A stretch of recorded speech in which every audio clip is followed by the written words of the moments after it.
Konflik antara Rusia dan Ukraina masih terus berlanjut. Memasuki hari ke-229, peralatan militer Rusia dihancurkan oleh MLRS Ukraina. Rekamannya ramai beredar di media sosial Telegram pada Selasa 11 Oktober 2022. Dalam rekaman ditunjukkan sejumlah kendaraan militer Rusia terbakar akibat serangan MLRS Ukraina.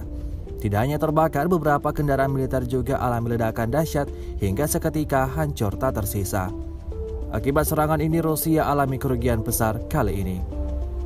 Sejauh ini selama invasi berlangsung, Rusia secara total merilis 318 pesawat Ukraina, 159 helikopter dan 2.188 kendaraan udara tak berawak serta sistem rudal anti pesawat dieliminir oleh pasukan Vladimir Putin. Sementara itu dari kubu Kiev, Kementerian Pertahanan Ukraina melaporkan 370 tentara Rusia dieliminir dalam sehari terakhir. Total 62.870 prajurit Federasi Rusia meninggal sejak awal konflik hingga hari ke-229.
Terima kasih sudah nonton.